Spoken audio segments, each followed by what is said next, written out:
Welcome back to In the Oven with Adam Brad.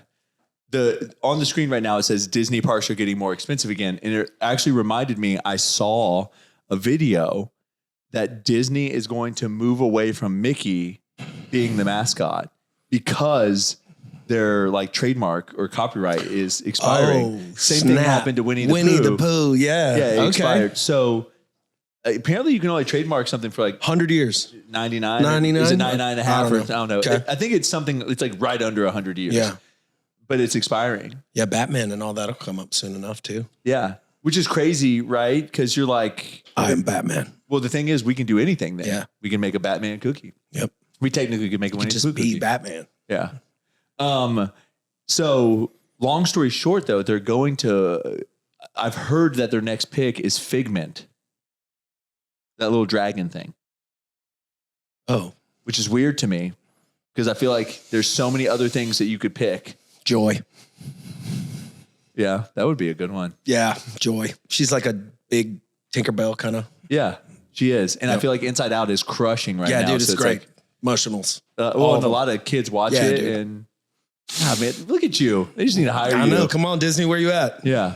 So, no, I think it is weird, right? I do agree that I don't think some people should be able to put things on lock forever, but sometimes brands that have been around for a while, like you should be able yours. To. Yeah. Yeah. Yeah. Like, does Coca-Cola lose their font? Or whatever? I don't know. I mean, that is why things are constantly rebranding, but yeah, it's also kind of silly. Yeah, so because you think about how much they make off the Mickey Mouse. Oh, just general. that shape is one of the most iconic. Those three circles. I know. Everybody in the world knows that shape. I wonder if they trademark that separately. You know what I mean? Because but I don't know. I don't know what all it entails. I don't know if it's just the name Mickey Mouse. Yeah. I don't know. Disney should own that shape. I mean, with as long as I'm cool with that. You know, I'm a pretty free market guy, but I'm cool with that. The Nike logo. Eventually. Yeah. Yeah, that's not right. Well, because like royalties, they go on forever, don't they? Like songs and stuff. I don't know. I know that's why they don't sing the like legitimate birthday song in restaurants. Right. That's all why they always do like happy birthday. Yeah, they come up with their own freaking annoying jingle. And you're like, wait, what? Yeah. You're like trying to sing happy birthday to your friends. And you're like, I don't know your jingle. Yeah, bro. I don't know what this is. Yeah. But the reason I bring it up is Disney parks are getting more expensive again. I found this out that apparently they kind of have like surge pricing at Disney. Okay. But it's just the busiest time of year now at the California, so Disneyland. Right. It's $200 a ticket.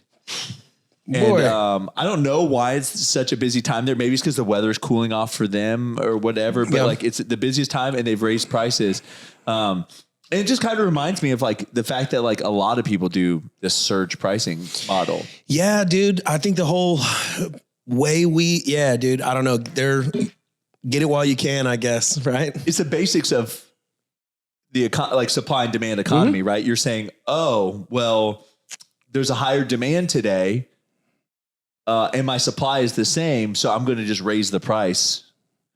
Well, yeah. And I mean, in operating a business, like you do have unforeseeables that occur. The more staff you have to have on to deal with the influx of whatever your product or service is that you're doing. It's pretty great. I mean, in theory, from a business operations. Well, technically hotels have been doing it forever. Yeah, true. Think about it. You come here during spring break. Hotel is 3 times the price if you come here in the off season. Yeah. So like, I don't know. Are they doing it across the board with their food and everything else? I think they're just doing it with the entries. Because where Disney leaves it all on the table is the speed. They are not fast anymore at all to deal with kiosks and stands and stuff. Well, that's why they have the mobile dining now. So you can like mobile order and walk up and get your order when it's ready because it is so slow if you go and walk through and order. Right. But I also think it's because mobile dining, they're like, you don't see how many people they're actually serving. Sure. You know what I mean? You walk up. I mean, like the kiosks and the stands and everything that they have throughout there. Just the payment process is pretty slow. Okay. For like, say you're at Animal Kingdom or whatever, and then you get on ice cream. It's like with no line, it might take 5 to 10 minutes. And that might not seem like a lot, but you really only have that sweet window where your kids are well behaved and nobody's cranky and you're not pissed off and everything else, right? Especially in the Florida heat. Give them ice cream. Especially in the Florida heat. Let me go. Here's money, you know? They're slow with their process. Anyways, just is what it is. No, I guess I never really thought about it. Like hotels have been doing surge pricing forever.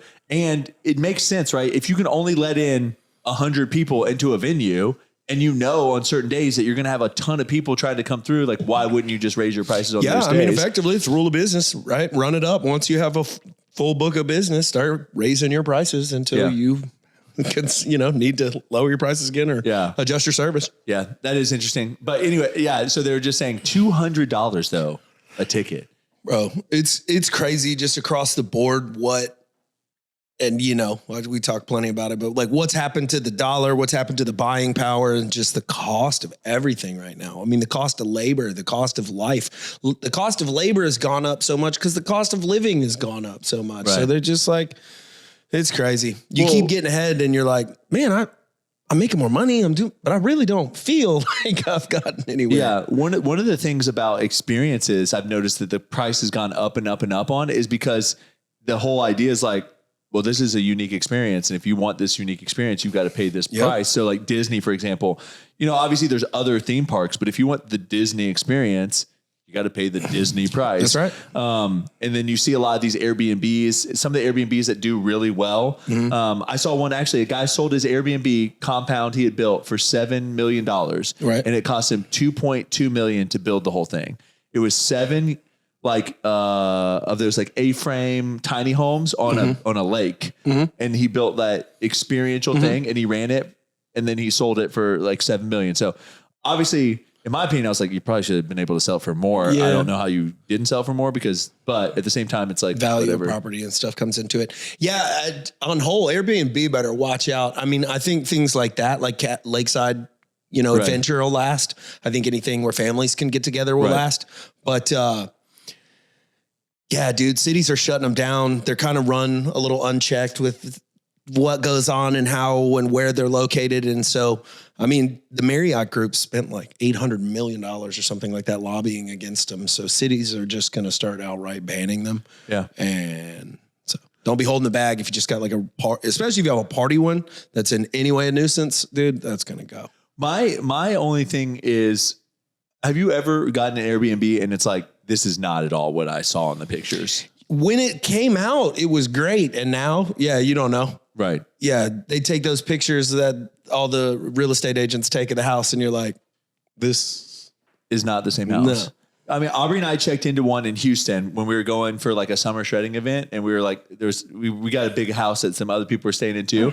And we all everyone liked the pictures, everything. And we showed up and we were like, oh my gosh. It was just like, I mean, it seemed dirty on the inside. Yeah. It started raining and I swear to you, a window was like leaking and you're just like, what the heck is happening here? We've also checked into ones before where it's like just lipstick on a pig. Like it looks great. You and I saw that actually, the one we stayed in out in Georgia. That thing was trash. You look at it and it looks really nice, but then as you look at it, just so walking on the floor and it's just like moving and all that shit. Yeah, you can just tell that it was like a DIY renovation special where you're like, oh, there was a couple of things that were just really weird. Remember we were finding it just the trim was off on everything. The doors were hung weird. There were just big gaps and like where the faucet attached to the wall and stuff. There's like gapping and you're just like, so interesting, to say the least, but, $200 for a day at Disneyland. Would you pay it? No, I have been to Disney World plenty of times. Have you ever been to Disneyland? I didn't, man. Okay. Oh, let me tell you this. So the team, it's a short story. The team, when I was out there doing the grid stuff, all decided they were going to go to Disneyland. My family was coming in, so juggling them, I was like, I don't think I can make it. Yeah. And then they ran into Victoria Beckham and like her whole family. That's pretty crazy. Yeah. So that one of the Spice Girls, right? Yep. Aubrey and I watched the first of like the documentary on the Beckhams, and it was how they all like met and stuff like that, but I've been to Disneyland one time. I like it because there's only two parks and take the best stuff from all 4 parks and it's just in 2 Condense parks. it. Yeah. Yeah. So I did like that aspect of it, but Cinderella's castle at Disneyland is like a cottage compared to Cinderella's castle at Disney World. I've heard that. I mean, Disney World, I've seen it. It's just much more grand feeling. Yeah. You feel the nostalgia of like Disney and everything there. When you fly over Disneyland and you see how small it is, you're like, oh, yeah. wow. Whereas Disneyland feels like, hey, Disney World does really well. Let's build a version of it over here. And that's kind of what Disneyland feels like. So if you haven't ever been to Disney World, it's a much different experience than Disneyland. But if you only have Disneyland, I would say it's still fun. Cash extracting machines. I mean, you know, you're there. What are you paying for? They have leveled up their game, right? Because I'm not paying for my experience. I'm paying for this experience that I've made up my child is even going to have in their head, right? I'm trying to buy them a good childhood. And ultimately, you know, it's fun filled with fun with the family, yada, yada. But I don't know. You'll pay more. I think people will pay more. I think they will. It's not the same, right? It's not, hey, Brad, you want to go to Six Flags with me? It's like, Liam, you want to like, this is bonding time. This is forever memories. Well, yeah, Disney World has the experience of Chick-fil-A service. Like when you go in, I mean, people are very friendly and nice. Like last time we went to Disney with Aubrey's family, her niece, or I guess my niece too, left her Disney ears like on the ride. And she was like so sad, went back to the ride, couldn't find them, went into a store that had them and told them the story. And they're like, here you go. Oh yeah. And they just like gave her another. I think she had to like sign her name because they essentially want to make sure you're not like doing this everywhere. But like that kind of level of customer service, you go, okay, now I realize why I'm paying the price I pay, because your kid spills their food on the way out of the restaurant. They're just going to make you a new order. They're not going to be like, sorry. Isn't it crazy that that's just how it used to be everywhere? Yeah. I mean, it sucks. Like if you just said you didn't like your food, they would just make you something else because I think there were less people being like shitheads about it. But yeah, restaurants, like you literally could like take a couple bites of your food and be like, I don't really like, the waiter would be like, oh, do you not like that? And you'd be like, no, and they're like, well, let us get you something else. And they wouldn't charge you for that other thing. Now it's like a thing. You're like, I swear y'all jack this up. This is not cooked right. Now I feel terrible about it. Cause you know, like, I'm scared to send stuff back to the kitchen. Like one time I literally, Aubrey wanted to go to Cheesecake Factory. Right. And so we went, where were we on that trip? We went to Cheesecake Factory. Oh, New Jersey. When we went there and we go to Cheesecake Factory and I was like, I ordered the food and I asked for like something on the side of my sandwich. And then they brought me just like nothing. My sandwich there was nothing on it. Like no condiments, no lettuce, no cheese, no anything. That was all included. And the guy came by and he was like, did you not want da-da-da? And I was like, no, I did. And he was like, oh, let me take that back. And I was like, don't spit in it, please. Right. I wasn't mad. I was just mine will just be like if they overcook overpriced steak that I'm already paying for. Like I know how to cook the steak. I know like I'm not being a dick. And I'll order it. I want a medium rare steak, but like not medium. Yeah. Like whatever, you bring it to me raw, dude, in a blowtorch or whatever. I don't know if you're like this. Why am I like that? That I'm so scared to just be like, hey, I was clear about what I wanted. You didn't bring me what I wanted, but I'm going to go over here and eat it because I don't want to be a nuisance to you. Like, why? I'm paying for this experience. Like I should be able to be like, hey, this isn't right. Right. We agreed to this and you didn't do what we agreed to. But you're just like, I'm so scared. I'm like such a people pleaser. I feel like. Yeah, partly just your personality a little bit. But then I don't know because I've ran into it my whole life where when I'm just direct and ask for exactly what I want, people are like, you can't do that. And then they watch me do it and they're like, whoa, what did he just do? And I'm like, hey, so here's where I'm at. And I don't know, da-da-da. And people are like, what?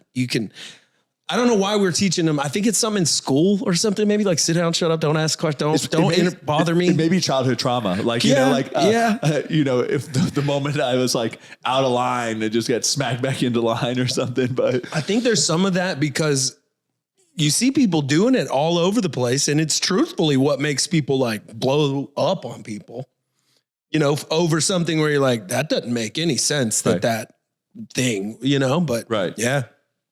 I think road rage, Okay. People just go like, I'm going to lose my fucking mind because I have an 8,000 pound car now. Right. And now I'm a little powerful or something. Right. And I don't know. Yeah. It is this weird like ego power trip situation. Because I've seen it even in people that like I see like starting to get escalated like towards me. Yeah. And I'm like, you have nothing to prove, man. Like we're not going to get into a fight over this. So like, let's just calm down. Right. Well, like it's that getting cut off in traffic's not just getting cut off in traffic for them. It's the like condiments they didn't bring on the sandwich that you still paid full price for, the steak that was overcooked that you paid, the whatever, right? And then you're just like, yeah, they're just like F so this, amped out dude. on Yeah. everything. Yeah. I can see that. Just being, what you want to call it, confrontationally adverse, but it's not a confrontation. So it's like, that's what they would say it is, Right. But it shouldn't be. Right. It's just like, if you go, hey, I asked for the sandwich like that, you're dealing with a person that should just go, oh yeah, my bad. But instead they're gonna. Yeah. I think it's a lot of times like the story that we tell ourselves in our heads, you know, like say someone cuts you off and we're like, they cut me off because they trying to get back at me or they don't care about me, or like you kind of create this like story and really they cut you off because they didn't see you. They're in a hurry trying to get to work, you know, whatever the situation actually is. And I think a lot of times we live in a society too that we backtalk all the time. Whereas like, I feel like our grandparents maybe were raised to not. And all I mean by that is on your condiments thing, if you were to say, hey, can I get the condiments I asked for? They're going to not just go, oh yeah, no problem. They're going to like tell you why they accidentally forgot and tell you about how rough their day is and just all kinds. And you're like, literally chill, no problem. Just can I get them? Yeah. So that's why it becomes a conflict, because you like run up against somebody else's energy that you shouldn't. Defensiveness for no reason, right? None. Zero. Well, you know, honestly, I don't know if you know this, but defensiveness is what John Gottman, the marriage week, just says one of the 4 horsemen of ending marriages. I think the whole world does it. Yeah. Like, it's like, people aren't just like, oh, yep, quick little. Because it's their ego feeling a personal attack of them under delivering on something. But at the end of the day, it's like, it's not a big deal. Just like, go get me what I need. You know? Right. Like you watch old movies or whatever. Obviously I didn't, but it's like, hey, no back talk, go. Well, I think that's why I've said that like a lot of times I'll like start conversations now just because I know what my personality feels like to other people of like, hey, I'm not mad, or hey, moving forward, this is the way we're going to do this. Yep. I don't like what happened, like moving forward. Right. And you know, on the running a business side of things, it gets tough because, you know, as you know, you're like I already know all the you know what I mean? Like, I know you're here and you meant to do a great job. Here's how we're going to do. And you just can't skip with some people. They get too offended. Yeah. Oh, well. Yeah, I think that's honestly just advice to anyone else that's out there that's either an entrepreneur or a manager, is that a lot of times people are going to tell you why they failed at whatever it is, and spend more time talking about why they failed than how they're going to succeed next time. Yeah, and it's a hard thing to train people out of.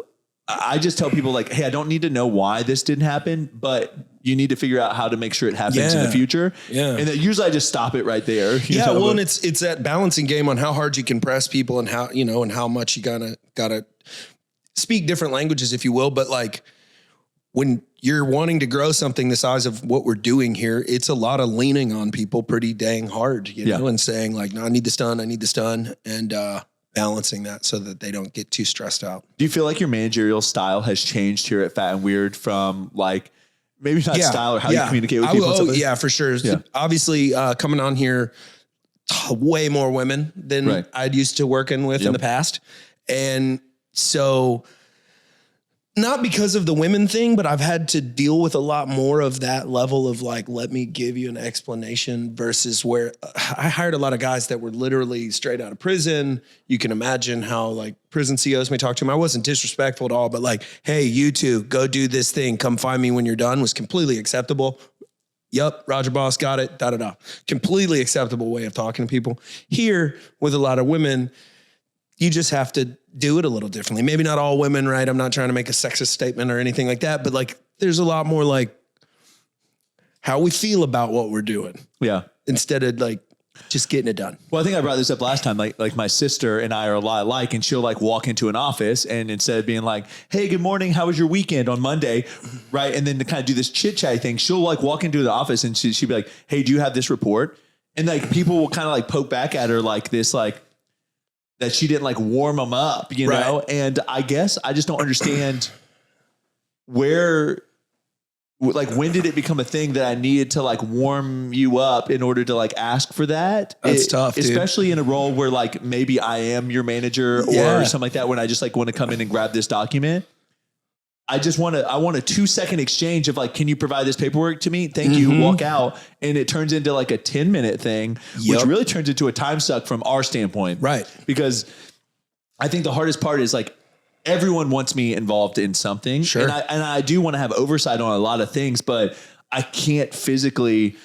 Oh yeah, man. Well, and you know, every little bit of 15 minutes, 30 minutes here and there of just kind of over explaining or over talking when you are dealing with an entire team of people. I'm sitting here going like, damn, I'm going to have to do 4, 5, 6 hours of this now. Yeah. Because you just have to tell. I know y'all probably watch this and you're like, you guys do an hour-long podcast every week and you don't want to spend 10 minutes talking about something. It's like, well, this is our cathartic vent session. So, you know. Well, it's a little different. It's also a little different when, you know, you're putting systems into place or you're working with big picture schematics, if you will, and you're trying to tell a very important piece that I need you to do this specific action. And they're like, but have you considered...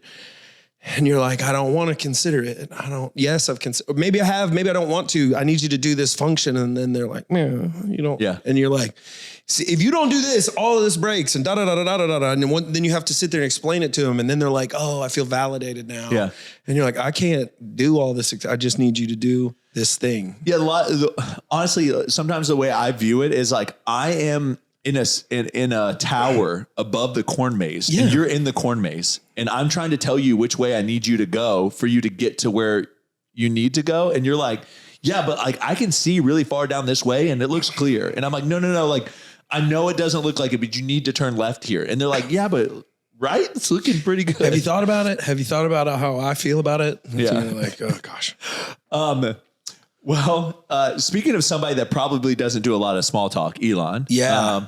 SpaceX catches the giant Starship booster with chopsticks. Bro, capitalism is beating the government at space. Did you see I saw a graph that talked about the moment they have essentially removed space stuff from just government things and now are letting other privatizing it, I guess, or corporatizing. I don't know what the verbiage is for. Snatching patents. But how cheap it's becoming. Oh, yeah. Yeah, it's going to be like very realistic way that we can transport materials across long distances. And this is why I get upset about any like programs that are solely government. I mean, honestly, USPS versus FedEx and UPS. Just look at that. You have a government program, USPS, that loses money every year and has to be government subsidized, has the lowest rate of approval, like all that stuff. And then you have FedEx and UPS who crush, make lots of money. And so it's really, this is why I don't believe in my tax dollars going to the government in order for them to figure out how to spend it. Because at the end of the day, they don't care about the bottom line. They just say, we'll just raise taxes to get more money. And that's what I hate. And I think when people ask me like why I vote a certain way, like this is 100% why I vote the way I vote. Well, I vote the way I vote because I don't believe that the taxes really do that much funding of the government. I think they're just kind of to keep the people down a little bit. I think we just print money. I mean, that's what seems to be obvious. We print money to pay for everything. This just is really cool, dude. The chopsticks, snatching that rocket out of the air. Did you watch the video of it? I did. I thought it was going to hit. It honestly looks like it's filmed in reverse. I know it's not. I know it's not. I didn't even think about that. I know it's not. I know it's not. But when you watch it, you're like, this kind of like looks like it came in like it was gonna hit it. Yeah. And I was like, "Ooh, that's an extreme angle." And then you know, you could hear everybody cheering because it was like a video of the feed. And but I swear to you, when I watched it the first time, I was like, this thing looks like it's in reverse, you know, but I know it's not. But it was definitely really cool. I also brought up to Adam, I was like, why do we get so excited about all this space stuff? If we truly went to the moon, all the time, and we do it all the time because, I mean, we don't like cheer every time a boat gets launched into the ocean, you know, and I'm talking big boats like Royal Caribbean's Icon of the Seas, and that thing gets launched into the ocean. That thing is massive. I mean, all of these are engineering feats. Right. And we're not sitting here launching. And did you see how you can see it that maybe looks like it's in reverse? Look. You know? Oh, yeah. But look at that angle. Yeah. It looks like it's about to grind down the side of it. Yeah. And then it, boom, catches it. So, but you could see how you could like be like, oh, this looks like it could potentially be reversed. But I just think it's so cool that we now have, you know, SpaceX, Blue Origin, and these companies doing these space missions, because you just see the cost has just been so bloated in the government, you know. We need to be the first cookie in space. First cookie in space. Do you have to freeze dry it to go in space? I don't know. Remember, Not to do go you remember in eating space? astronaut food when you were a kid? I know. It was like all freeze-dried. chalky, gross. Yeah, and we were like, oh, this is so cool, you know? Let's see. FEMA workers changed some hurricane recovery efforts in North Carolina after receiving threats. Actually, did you hear about this story about a guy who had his own private helicopter and he was flying into the mountains to recover people, and he got told that he was going to get arrested if he kept doing that. Mm-hmm. And he just like did it anyways. But like, that's wild to me. Elon said they were sending the Starlink down there and they were trying to confiscate them. Right. And it's like, I just don't understand. Like, the America I want is the America where people go and help their neighbors, and you don't have to rely on FEMA. I do think that government programs have their time and place, and I think that they after needed. Hurricane Michael, FEMA helped my town significantly, but 2 years later. But. Yeah, I don't want to take away from any of that, but like, well, with the debris removal and like the grinders and stuff. Yeah. But it was the America at large that showed up to run those knuckle boom trucks that brought them in from wherever the hell they all came from. There was like 1 million of them here. Right. It was those of us that picked up chainsaws, rented or bought heavy equipment and started pushing it to the street. It was your neighbor. I mean, it really was. I helped clean up like, I don't even know how many homes in my direct neighborhood. Well, I know so many people that were like, hey, I'm going to help you tarp your roof, then come over and help me tarp my roof. It was a lot of this like old school, hey, I'm good. Like I got some plywood. You got some this. Absolutely. It's what my grandmother talked to me about. When some of you may know this, I really want to interview my grandparents before they pass, because there's just so much history there that like I don't think you fully appreciate, and I just want to get it on camera. But I kind of like started talking to him about this stuff, and my grandmother was like, yeah, so essentially during, you know, any kind of season, we would go out and help the neighbors like do bale hay and like whatever. And then they would come and they would help us do corn or like whatever it was that we were doing. And it's kind of this way of like, you just shared labor pools with each other. It's like, I know this week we're going to help these people, and next week they're coming over here and we're helping these people. And that's kind of how you did things. And honestly, after a hurricane or a major storm, or I guess natural disaster, you really see that in people that like, oh yeah, for sure, help their community. You see the good in people 100%. There's always dirtbags everywhere, but I saw way more good in people, and people helping. Honestly, more people helping that maybe even shouldn't, that like we're in maybe not great physical shape or something, that we're just helping anyways. And so it's like, this is great. Yeah. So I would like, what did the FEMA workers change? I can't say what they actually changed. Well, so this story, they got threats by some random dude, some armed guy that said he was going to shoot them or something if they went door to door. The real problem is the same thing happened to us actually when we were doing the Hurricane Harvey boat rescues. Is people hole up in their house, and anyone that's coming to their door, they're scared is like some kind of looter or something like that. There were a few houses that we went to where we actually physically got called from family members, like, you need to go get this person. They're in a wheelchair. But we get to the house and it was like an old grumpy man, and he was in a wheelchair, and his house was flooded, but he wasn't leaving. Yeah, right. And if you kept coming, he was going to shoot you. And so like that was definitely an awkward thing. So I could see this happening because, you know, they're older. It's a traumatic event happening. Right. They don't feel safe, and you're coming to their house telling them that you're trying to rescue them, and everything they love and own is inside that house, and they don't want to leave. Well, and truth of the matter is, you know, with however this was handled, late, slow to get it's got a lot of attention on social media. So there have been people flocking there, Right. turning it into tourism, if you will, which probably only further complicated whatever the feds were trying to help with. Yeah. I don't know, but I do know that it seemed like, well, just in general, man, you got Fort Bragg there, dude. You got like Big military base. Yeah. Fort Bragg is huge. Yeah. With the 82nd Airborne, man. Yeah. Ready to. You know, I think the weird part is social media has created a situation where you become viral off of natural disasters. Yeah, unfortunately. So there are a lot of people that are literally, the moment something happens, are out there with their drones or out there with their cameras. And even if they were affected, they're like, I'm going out to get as much footage as I can because people want to see the mayhem. And what it leads to is just this weird situation where people don't actually care, and they're separating the humans from what's happening to them to create this like cloud virality. And the truth is, most of that virality is momentary. And there's no journalistic integrity on what we are finding, the journalism that's presented to us. Right. So like, that social media person, you're probably seeing their content because of its virality and relatability. You don't know whether they're a moral person. You don't really know. They don't you know, I don't know. They don't hang anything on their name. They just hang it on their persona on the internet. And it's kind of weird. Well, it just, I could talk for an entire hour on the fakeness of social media. There's a lot of people going viral now that are, I don't know if you've seen this, where it's women and they're going and they're putting like money inside formula and diaper boxes and stuff that. And they're like, you know, mama, you deserve this. Well, I saw a behind the scenes video where literally the moment that they put the money in, one of their friends came behind them and just pulled the money out. So it was all for show. And I think it's just like, well, I think the Mr. B stuff's going to show more of that. I mean, just how fake it is. Well, and then I saw a clip the other day, this guy that claims that he makes like $30,000 a month on TikTok. And what he does is he makes ChatGPT write a horror story.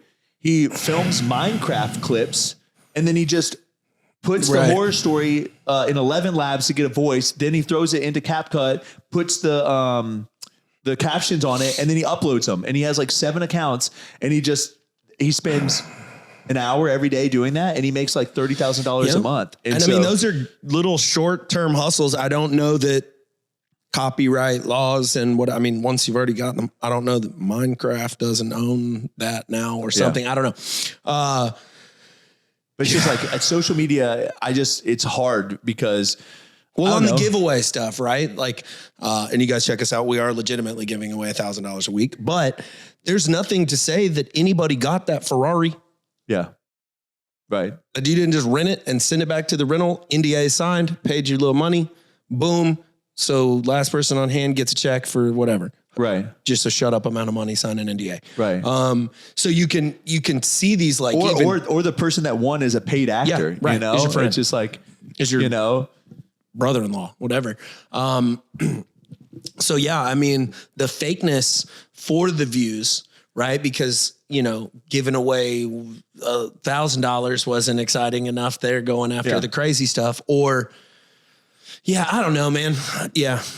If it inspires good, then I guess it's okay. But otherwise, I don't know. I guess my fear with social media is like people don't actually like want a connection with humans anymore. Right. And so you get to a point where like you could almost AI augment all this stuff because all people are really looking for is the chemical reaction, the dopamine, the serotonin, like whatever it is, whatever it's producing in their body. That's what I mean, the truth is, like, I know it's going to sound terrible, but everyone on social media is to some extent a drug addict. Yep.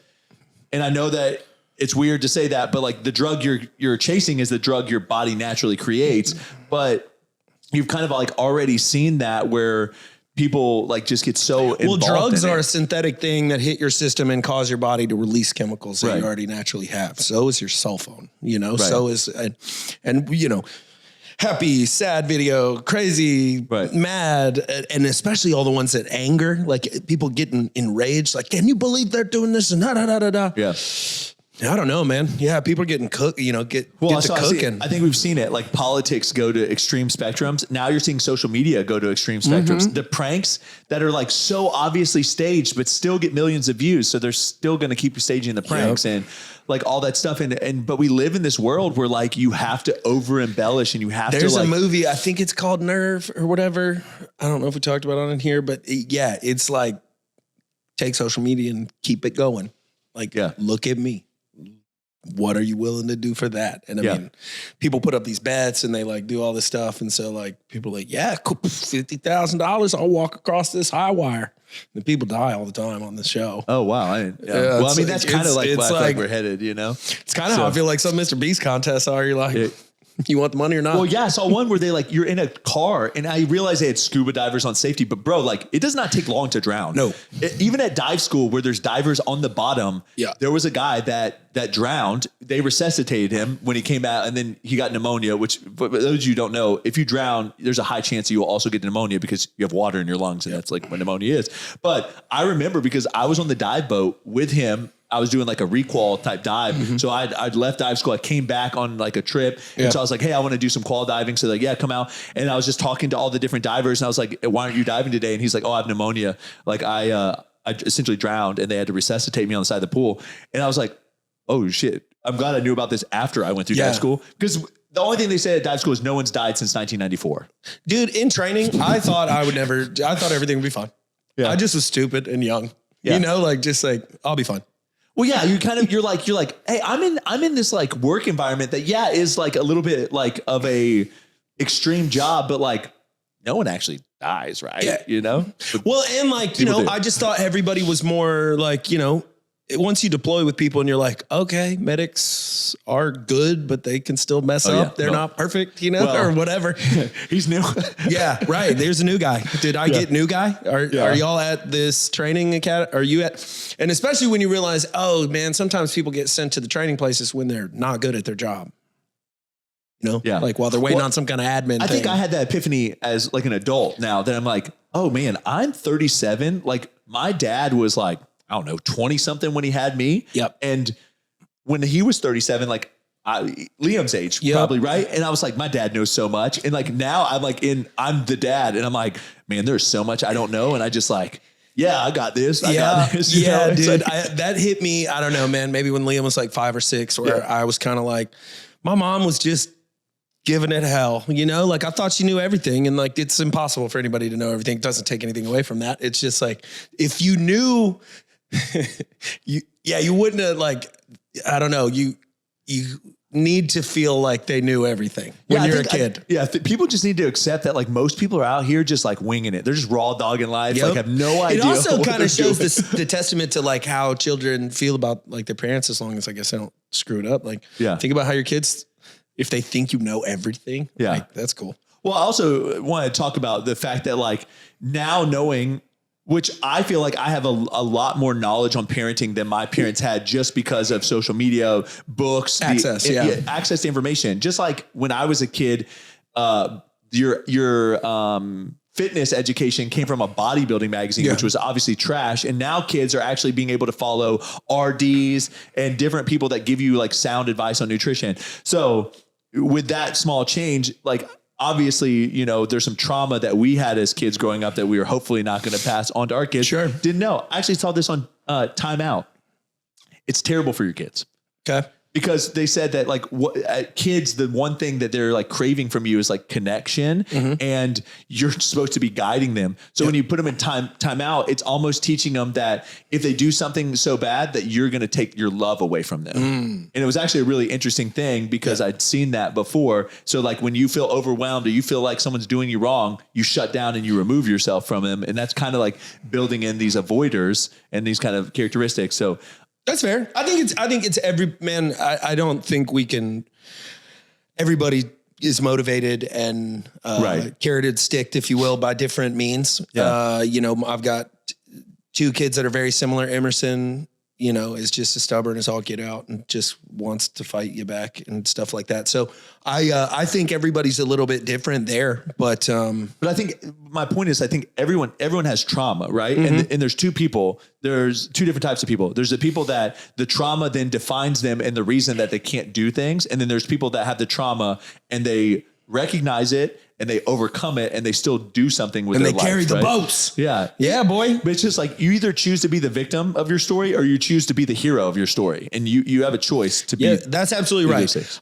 We've made victims heroes, right? You're so brave. You're so whatever and I'm not trying to take anything away from them, but like we've done that. So people now are like quick to look at like, how can I get offended? How can I get my feelings hurt? How can I be part of a special class of people that are oppressed, instead of looking for things where they can get attaboys or like accolades? Cause that shit's harder to do. Sympathy is easier to get than instead of hard work. Yeah. Pat on the back. Yeah.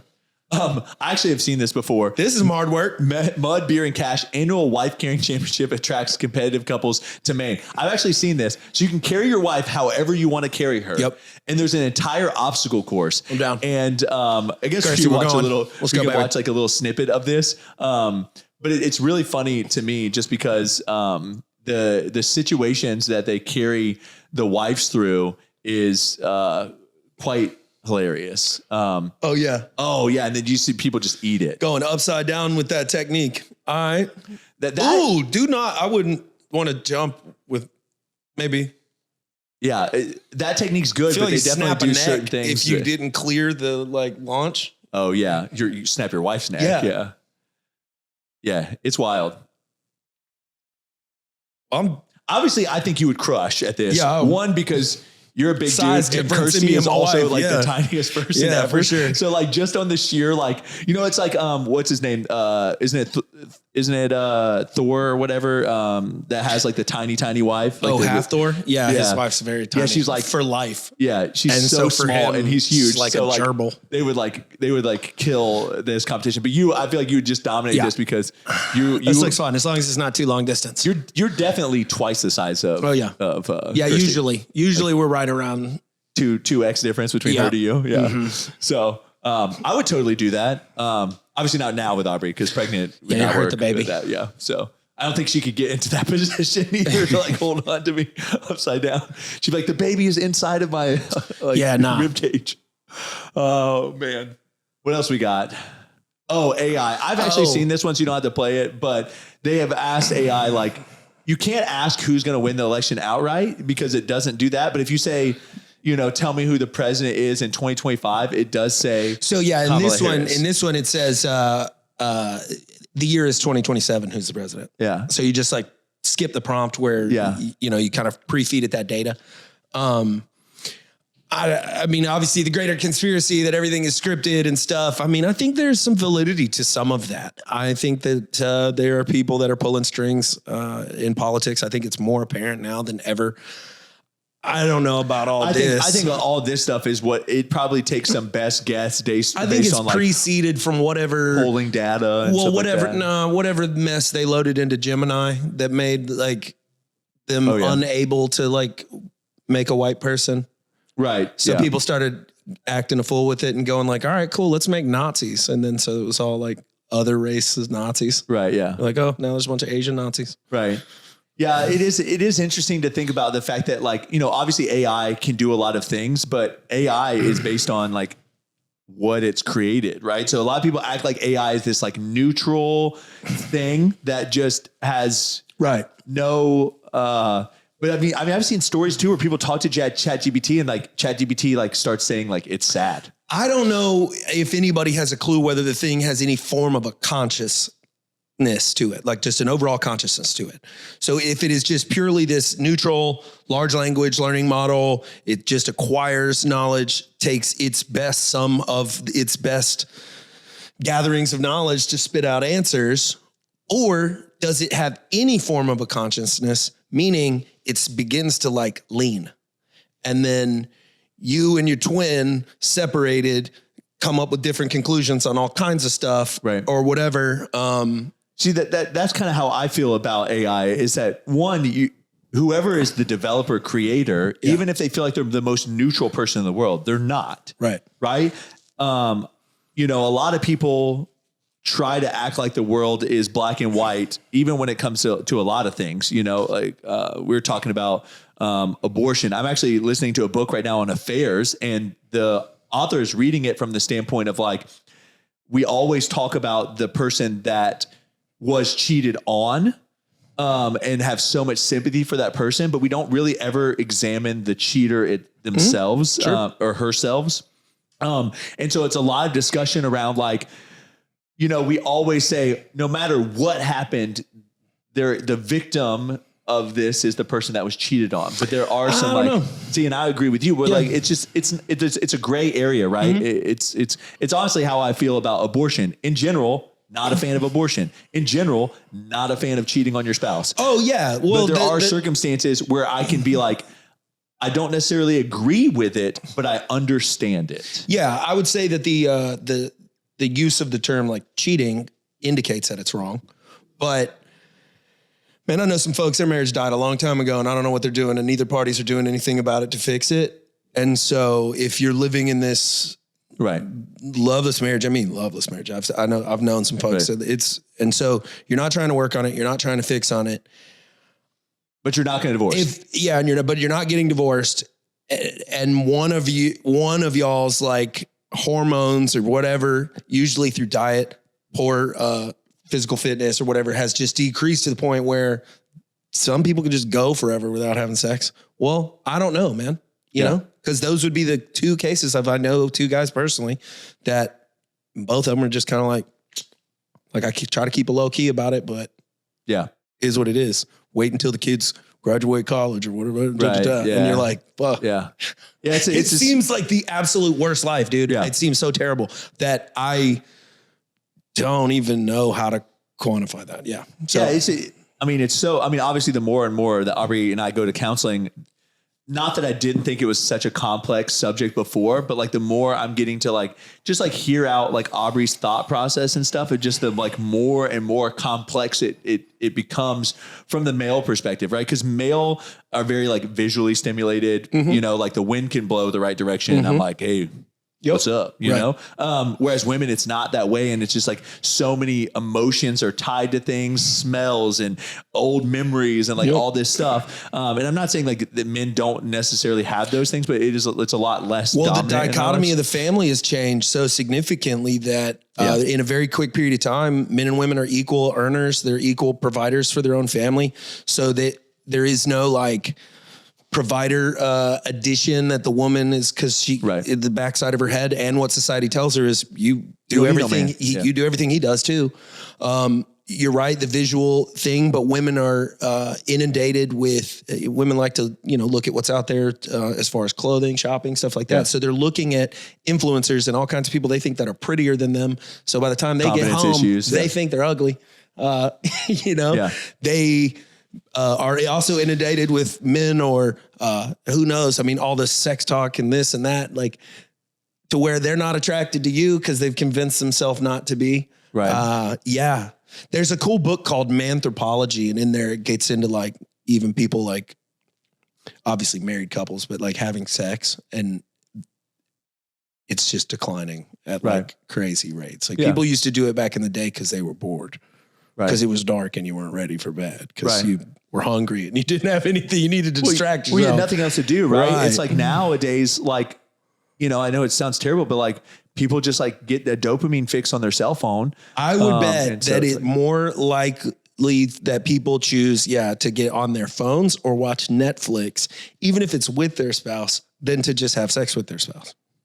People are with their spouses more now than they ever have been with them, but they are less connected to their spouses than they ever are. Yeah. And I know it sounds like I'm talking so much crap on social media, which is ironic for someone that is a social media influencer. But I think it's just that like, even as of late, I've realized the power that it's had on my life. And so like, for me, I've tried to not be on my phone the moment I leave work till Letty goes down to bed, and Aubrey and I will usually do a little bit of time on the phone. And then in the morning when I'm cold plunging for that 3 minutes, a lot of times like I'll just surf social media because it makes the 3 minutes go a lot faster when you're freezing to death in there. Yeah.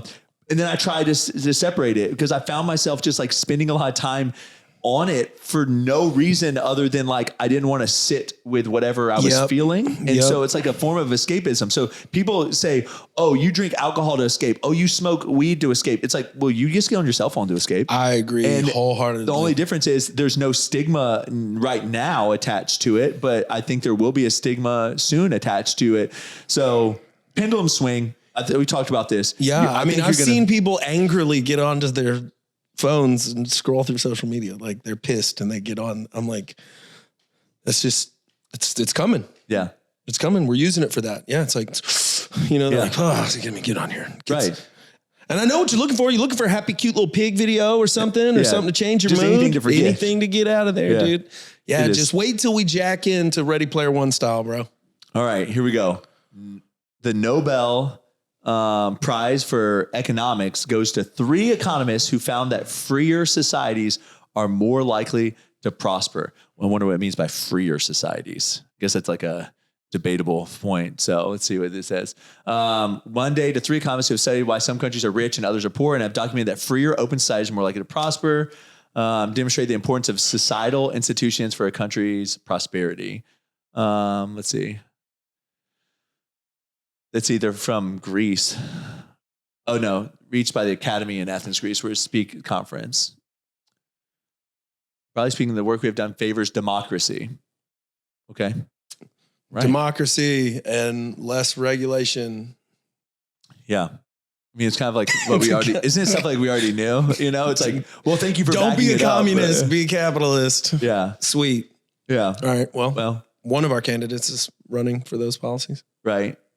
Every country that is currently relatively inclusive and open made that transition. The modern world, you see in South Korea and Taiwan, the country.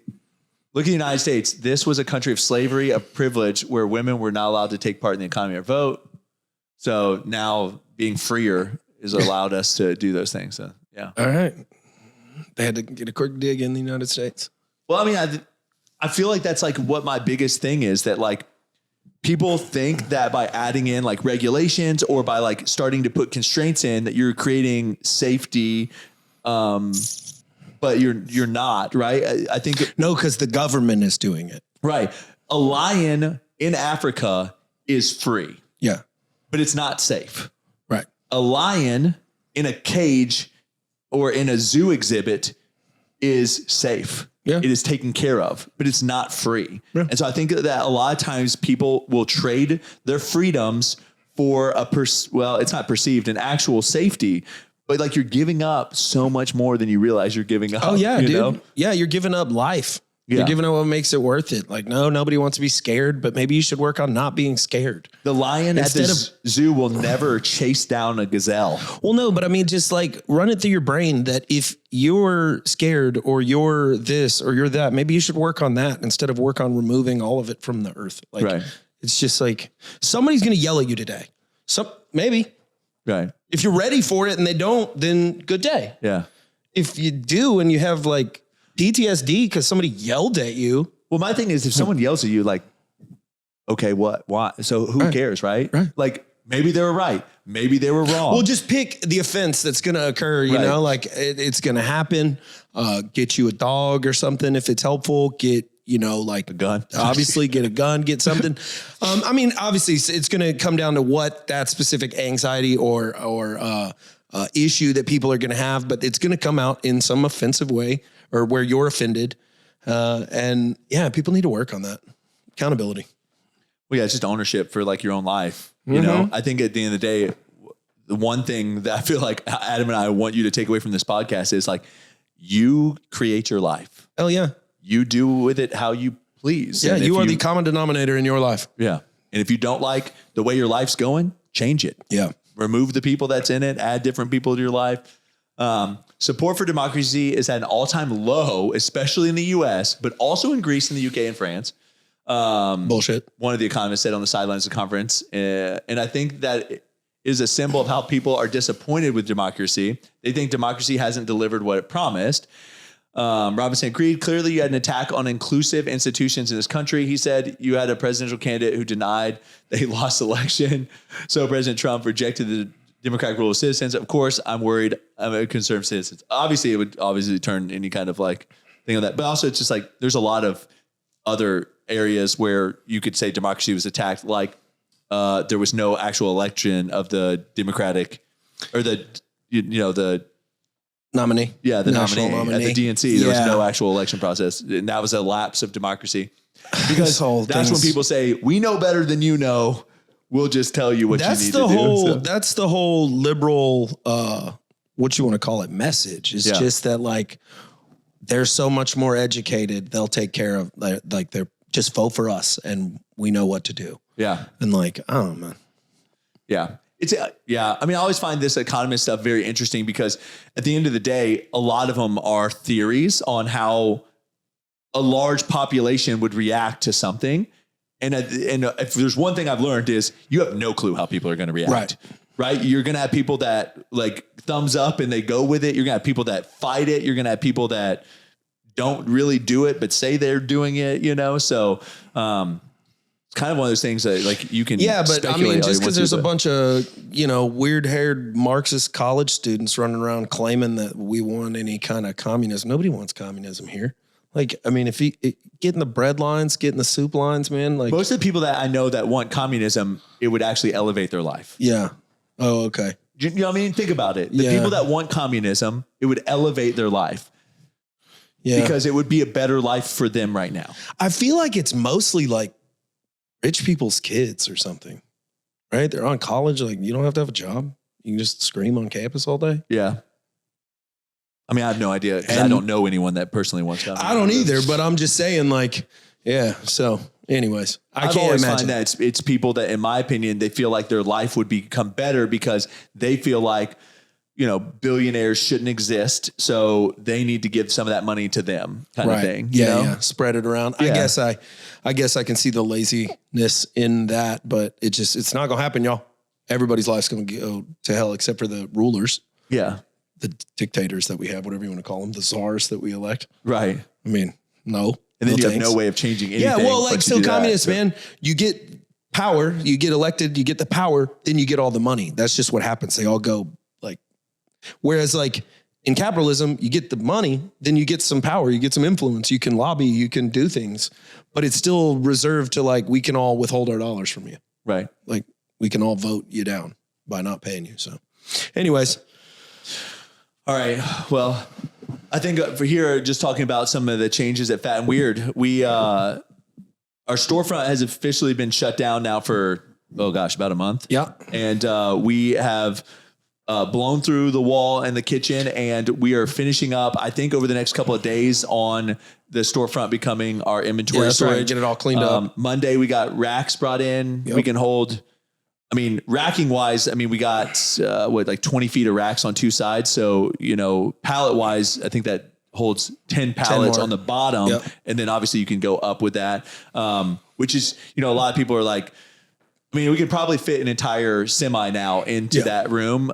It's going to be a lot more. Our production has increased a lot. How many cookies did we make before lunch yesterday? 12,000, 13,000, something like that. But just before lunchtime, we were able to get like 12 or 13,000 cookies made. So it's really crazy just to see how with the same amount of people, we've kind of just smoothed out processes, created, removed some of the, time crunches on people, and they've been able to excel at one thing, and just the amount of efficiencies that we've improved through there. Well, at every stage of business, every time you guys may understand some of this, but when you grow, you need more people or less people, right? You need to do different processes. So we've grown to a size where we've kind of had to overhaul our process creation, and it's been working in our favor. It's getting smoother in there. We're losing less cookies. Been a good week, couple weeks. Yeah. And then, so we also, obviously, a lot of people know that we've really grown a lot with DoorDash. We have some other food delivery apps that have reached out to us, and we're starting to work with them. The real big push for us is our bites. I think a lot of people, obviously everyone loves our cookies, but the bites just have become like our wholesale product that we're really kind of putting a lot of effort behind. It's really hard to go, like just what I've learned, it's really hard to go into the market with our gourmet cookies just because of the price point. When people are in the grocery store, they're like not ready to spend that kind of money on something, right. you know? Well, and whether they are or are not, no one knows yet. And so they don't want to take the chance on it. I think DoorDash didn't realize how popular our product was going to be on their platform. They forecasted way lower numbers than they're doing.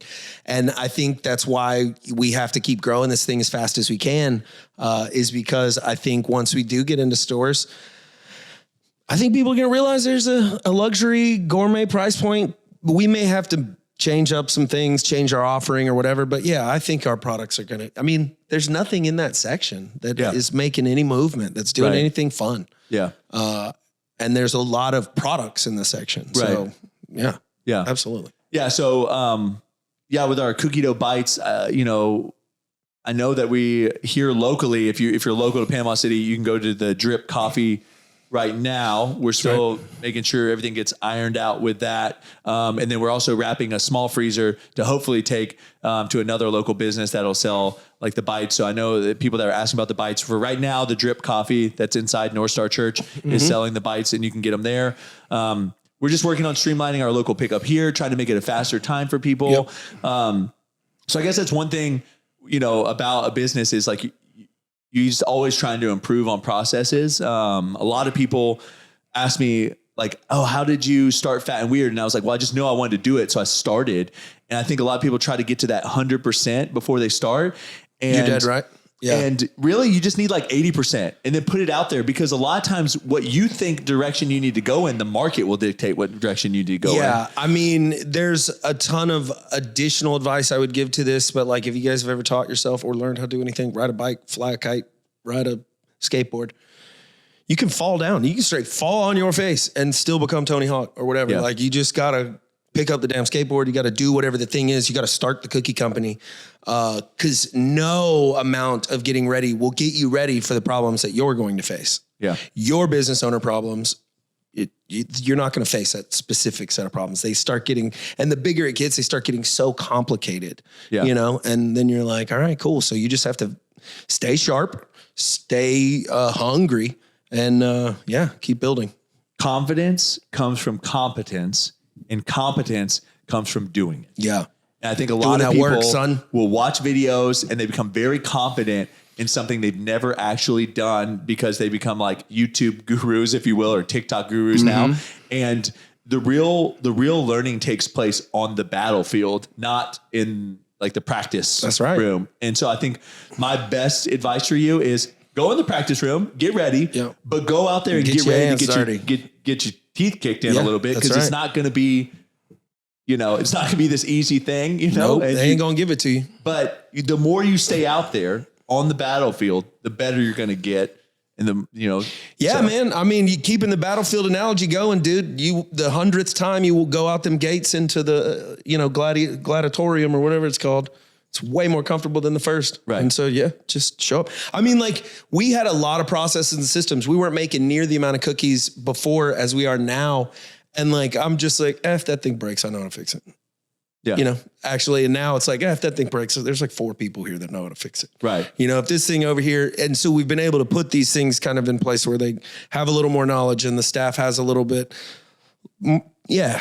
So just process creation. It's, if it were easy, everybody do it, but you know, we're getting there. Yeah. So again, get your 80% in the training room and then get out there and just know that it's not going to go as planned. And that's what separates the successful people from the unsuccessful people, are the people that are willing to stay out there and keep pushing and getting better and better and refining what they're offering until they, you know, they have whatever it is. I think I'll bring our bites in, for example, or actually our cookies. I thought we were going into wholesale with our 5.5 ounce cookies in a 4-pack bag. Me too. We built everything for doing that. And then on the side, I've been working on the bites because I really want bites. And the bites, actually the 8-ounce bag is what I was going to do.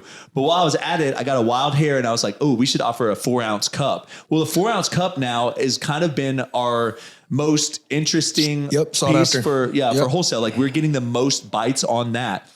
That was a side thing. But if I never got out there with the Bites bags and all that stuff, I would have never learned about the cups being a big deal to people. Yep.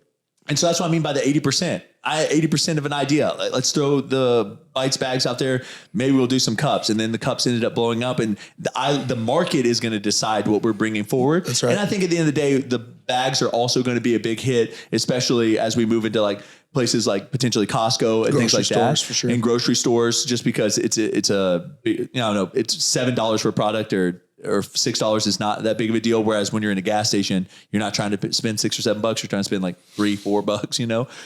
So that's kind of where we're at, but we'll see. We'll let the market decide. They still sell beef jerky at gas stations for like, I know, but protein's just always a weird thing, you know? Yeah.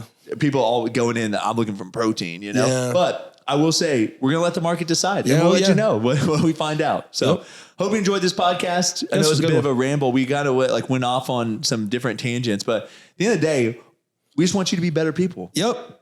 And so, get better every day. You're worth it. Do hard shit. Sweet.